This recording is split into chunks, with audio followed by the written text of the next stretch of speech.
have rivers on the island, and that's definitely not a beach. That is what used to be the Great Salt Pond. The Great Salt Pond was that great that lie between the hills in the back of us, the hills in the front of us, and back to the harbor where your ship is docked at the moment. Inhabitants used to walk upon little paths running in the water to pick salt. They will then place the salt on baskets. These baskets will then be placed on little boats, and the little boats will take it up to the harbor to have it exported to neighboring Caribbean islands or all the way onto the Netherlands. And talking about that, here we have the salt pickers around the boats where you get a visual of what I just tried to explain you in a nutshell. Now when the island had that much salt, our very first settlers, the many Indians and Arawaks, gave us the name Swaliga, which means land of salt. But to the rest of the world, it was known that we had white gold here. So Christopher Columbus on his second voyage to Las Americas, and to be exact, on the 11th of November, 1493, spotted our beautiful island. The men on board told him that we had white gold here, and we all know that Christopher Columbus set sail looking for precious metals and spices, correct? Yes.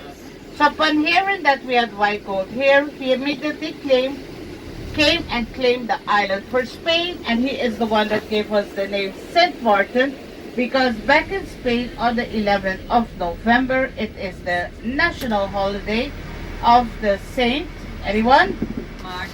Maarten of Tours. So that's how we got our name, that's how we have been placed on the map. And every year on the 11th of November, we celebrate our national day. But guess what?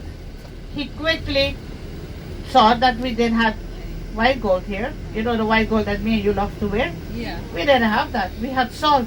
And having no interest whatsoever in salt, he decided to abandon the island and continue his voyage throughout the Caribbean and landed among others in the Dominican Republic, where he did indeed find gold. But just when he was getting ready to leave, he spotted the Dutchman, Peter Stuyvesant, hoisting the Dutch flag to claim the land for the Dutch. So you can imagine Christopher Columbus getting mad, right? Yes. After all, didn't he claim the land for Spain already? So he gave orders that Peter Stuyvesant blown away. And the cannonball indeed left, but instead of blowing Peter Stuyvesant away, it just blew off one leg. And therefore, from that day on, oh, look what we have there. Fan music. See that? Yes. On your left-hand side? So yes, ladies and gentlemen, so from that day on, Peter Stuyvesant went on to be known as One Leg Pete. But most Americans have heard about him, but they have heard his name, Pet Leg Pete. My question to you now, ladies and gentlemen, have you ever heard about Pet Leg Pete? No? Okay, let me give you another tip. History books have taught us that all the countries from the old world, which is Europe, wanted to own a part of the new world, which is the USA, and so did the Netherlands, and they went on to own a part, which part they gave the name New Nederland with its capital New Amsterdam, and Peter Stuyvesant left us to become the governor there. Now, which part of the USA was formerly Dutch, had the name New Nederland, and its capital New Amsterdam? New York City. Correct. And you haven't heard about Pet Leg Pete? Now, ladies and gentlemen, although I have heard the right answer, I just love to say this. When the Dutch gave over New Nederland to the Americans, that's when we got New York, New York. Yes, that's how we have Amsterdam Avenue in New York as well, correct? Yes.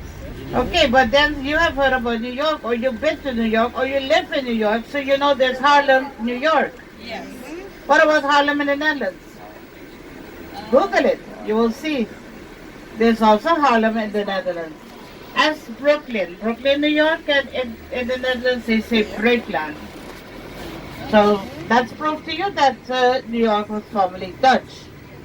So now we have it that Christopher Columbus came and left us, Peter Stuyvesant also came and left us, and after that 16 times, this tiny island went from hand to hand. On numerous occasions we were British, at a given moment even Portuguese. But at the end of the day, just some Dutch settlers and French settlers remained, And they decide not to fight for the land, but to divide it and live happily ever after. Now the legend tells us that a Dutchman and a Frenchman stood back to back, and they will walk in opposite direction. When they meet each other again, that's how the land will be divided. Now we all know that a Frenchman loves his wine. So the Frenchman took up his carafe of wine and his baguette in his hand to start his walk. But just before starting his walk, he spiked the water of the Dutchman with gin. So every time the Dutchman took some water, he was actually drinking gin. And not being able to handle the alcohol all too well, you guessed right, he got drunk and fell asleep underneath a coconut tree. When he awoke and continued his walk, he quickly met up with his French counterpart. And that's how, ladies and gentlemen, this tiny island of just 37 square miles got divided, but the Dutch got only 16 square miles. But the Dutch did not get mad. After all, they stayed with the Great Salt Pond, and they needed the salt to salt the herring back in the Netherlands. Up to today, the Dutch is not mad because both facilities, the cruise facilities, the harbor, and the international airport, both on the Dutch side. So there's no reason to be mad, correct? Correct. Now, ladies and gentlemen, get your cameras ready. Some of you are on the Oasis, correct? Yes.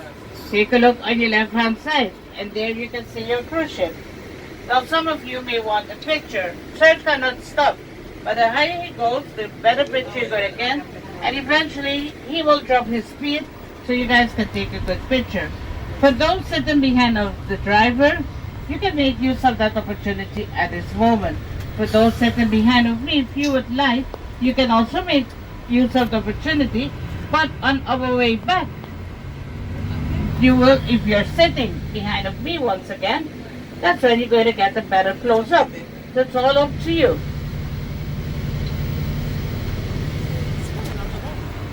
You can see both ships? Yeah, okay, good. So we have a private there, that's beautiful. Churches are not private. The Russian billionaire. Now take a look on your upper left corner, ladies and gentlemen. You can see Port Amsterdam. So that's where Christopher Columbus was on his ship on the water, and Peter Stuyvesant was on, excuse me? Who's living up there? That's Port Amsterdam there for you. Or on my left, on my right hand side. That what you was asking? On my right hand side, to those two big houses, those are Indian merchants' homes.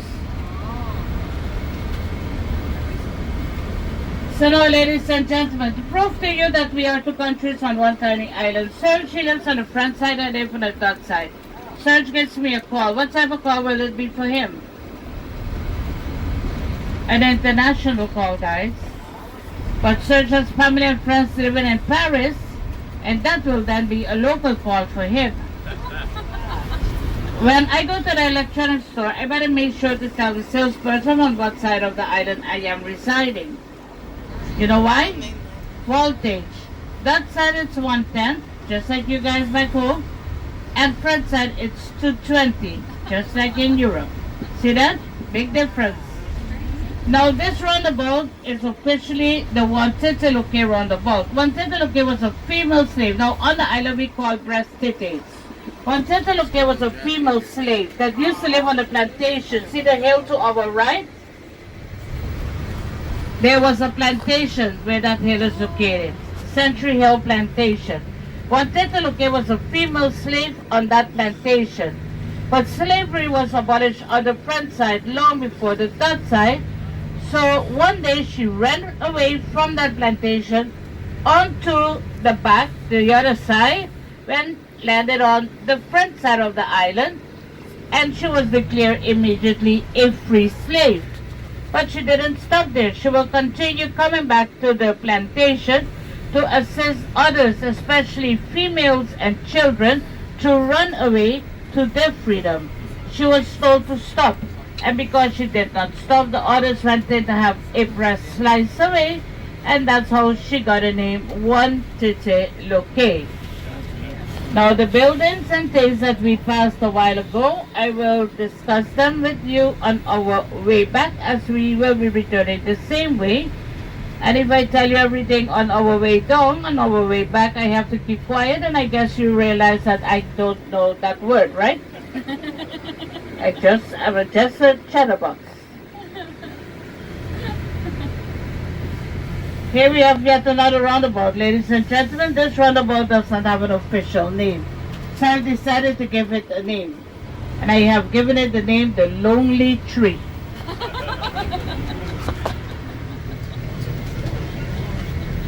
Now take a look at the horizon of the water.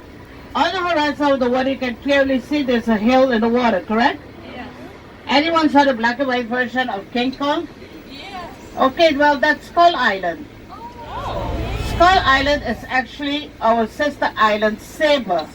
It's a Dutch island, so a few thousand inhabitants. And I believe one of the last places on earth that you can still see but you don't open.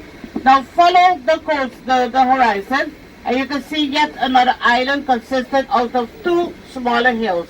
See it? After Saba, you continue to your left. See the other island? Yes. That's another sister island, that is St. Eustatius. And if you look good, after St. Eustatius, you can see yet another island. That was a little vague, but that's the British island of St. Kitts. Yes, St. Kitts. But now look straight to the windshield.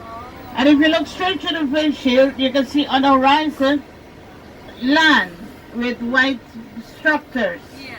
Okay, just so when we turn in the bend, once again, you will be able to see it clearly. Look straight to the windshield. You're going to see a long piece of land with white structures. See it? Yes. Okay, that's our British neighbors, the island of Anguilla. Those white buildings that you can see, those are all condos on the beach. And Beyonce owns one of those condos. Coming up, we have yet another roundabout. This roundabout goes by the name of Osmond Kruithof, or the Traffic Man. Osmond Kruithof, a native of the Colby area. But wait, let me show you something else. See that bridge passing over the water? Yes. You guys saw it? Yes. That's the second bridge that is crossing over the lagoon, which enables ships to come into the lagoon. That's a causeway bridge. So here we have Osmond Kruithof. Osmond Kruithof, a native of the Colby area that you can hear whistling going up the hill every morning, directing himself to the schools in Phillipsburg. He did this his entire life, placing the safety from the school children up front. And you know what? He did it for free. So never ever did he get 1 penny for directing the traffic at the schools.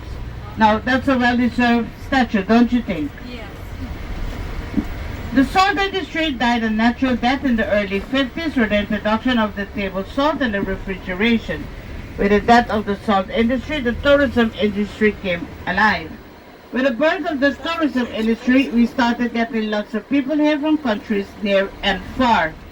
Today, the island boasts approximately 80,000 inhabitants, divided 60% on the Dutch side and 40% on the French side. And among that 80,000, we have approximately 130 different nationalities. Now, with so many different nationalities, you could imagine practically everyone on the island is either bilingual or multilingual. I myself, I am multilingual, as I speak English, Spanish, Dutch, Papiamento, and a touch of French. Now, who's your tour guide today, guys? Hilarious. Hysterical. Hysterical was born on the beautiful island, the Pearl of Caribbean, Aruba. However, 38 years ago, I was transferred to this beautiful island by the local Dutch police department, and I'm sorry to say, not as a criminal. I worked at the police department for 36 years. When I knew I was going to be going on to my retirement, I started to look for something else to do so that Mr. Alzheimer's don't visit me too early. A friend introduced me to becoming a tour guide, so that's how I'm here with you today. Now, when I'm not busy doing a tour, I am at home whipping up some delicious cakes and cupcakes because that's where my passion lies. Now, with Christmas just around the corner, guys, you can imagine how busy I am at home. I'm quite busy. But that's enough about me. Ladies and gentlemen, we're going to the Kinsha Beach. Those of you, any of you thought we was going to the Orient Bay Beach? No? No, because some people that purchased their tickets like 2 years ago, their ticket will be saying Orient Bay. But Orient Bay got damaged last year with a hurricane and it's not ready as yet. But we're going to a very nice beach, the Kinsha Beach. Now when we reach, guys, you're going to follow me, and the first thing you're going to do, you're going to get a complimentary drink, either a rum punch or a fruit punch. I'll indicate to you where your chairs are located that you can go and choose your chair. Once you have placed your towel on the chair, that means the chair is taken. Now umbrellas, they are $5 an umbrella. Once everyone is seated, I'll pass by to see who is staying with umbrella and who does not want an umbrella.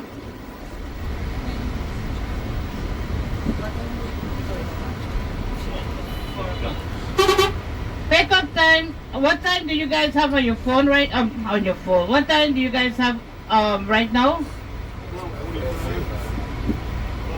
What time you have? 12:45. Yeah, 12:45. 1:45. Okay, 3 o'clock will be our pickup time. 12:45. 2 hours. If you have your shift time. Shift time, yes, shift time is 12:45. So pickup time will be 3 o'clock. So 3 o'clock your time, we will be leaving the beach. 3 o'clock your time. So you have quite some time on the beach. Now they may have some vendors on the beach. So if you're not interested in purchasing anything, a polite no thank you should be quite good enough. But be prepared to say no thank you quite a few hundred times. Okay guys, let's get ready to rumble.